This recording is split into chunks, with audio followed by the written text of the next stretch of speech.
இயேசுவில் பிரியமான அன்பு சகோதர சகோதரிகளே, இன்று ஜூலை மாதம் 3ஆம் தேதி புனித தோமையாருடைய பெருவிழாவை கொண்டாடுகின்றோம். ஆண்டவருடைய 12 சீடர்களில் ஒருவர் இந்திய நாட்டிலே முதன் முதலாக ஆண்டவருடைய நற்செய்தி பணியை அறிவித்தவர்.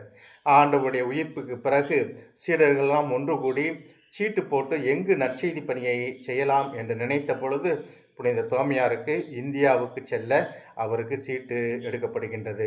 முதலிலே சற்று தயங்கினாலும் அதன் பிறகு இந்திய நாட்டிற்கு வருகின்றார்.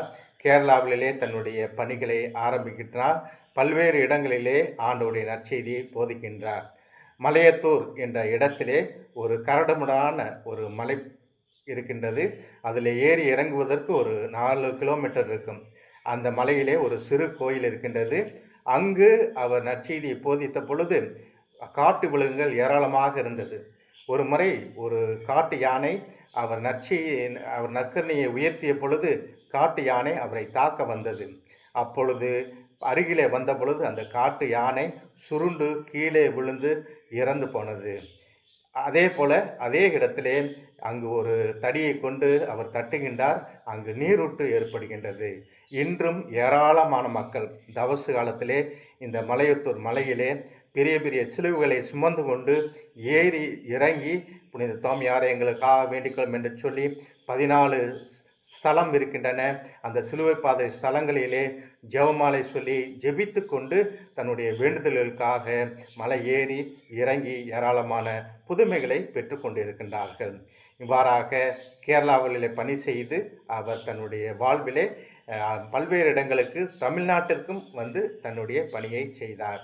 ஒரு முறை அரசன் தன்னுடைய வாழ்வுக்கு ஒரு அரண்மனை கட்டி கொடுக்க வேண்டும் என்று கேட்ட பொழுது அவர் சரி என்று சொன்னார். ஏனென்றால் புனித தோமையாரின் புதுமைகளை அவர் கேள்விப்பட்டிருக்கின்றார். ஏராளமான பணங்களை அள்ளி கொடுக்கின்றார். அந்த பணங்களை எல்லாம் ஏழை எளியவர்கள், ஆதரவற்றவர்கள், அனாதைகள், கைவிடப்பட்டோர்கள் இவர்களுக்கு செலவு செய்கின்றார்.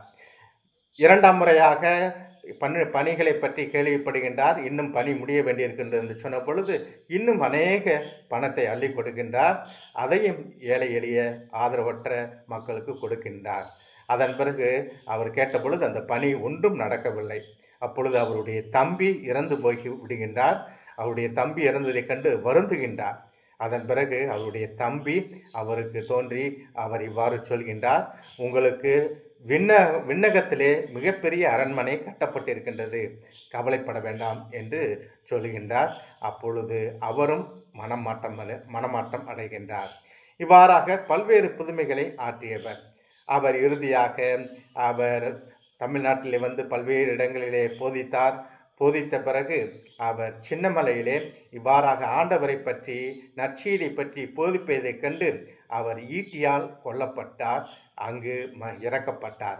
அதன் பிறகு அவருடைய உடலானது சாந்தோம், சென்னையிலே மயிலாப்பூர் சாந்தோம் என்ற இடத்திலே அடக்கம் செய்யப்பட்டு இருக்கின்றது.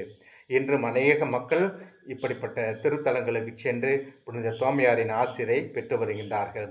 இன்று அவருடைய வாழ்வை நாம் சிந்திக்கின்ற பொழுது அவர் நீரே என் ஆண்டவர், நீரே என் கடவுள் என்று சொல்கின்றார்.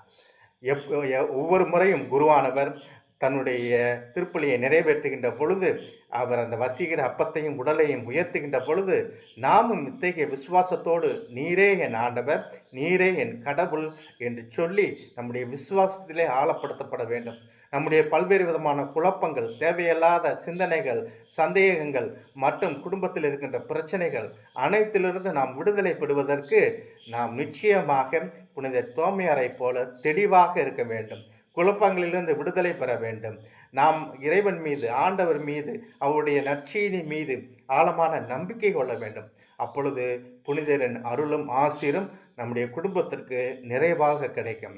ஆகவே புனித தோமையாரை போல நம்முடைய வாழ்வும் கிறிஸ்துவுக்காக நாம் ரத்தம் சிந்தவில்லை என்றாலும் நம்முடைய சொற்களாலும், நம்முடைய செயல்களாலும், நம்முடைய சிந்தனைகளாலும், நாம் செய்யும் சிறு சிறு உதவிகளாலும், தர்ம செயல்களாலும் நாம் புனித தோமையாரை போல வாழ முயற்சிப்போம்.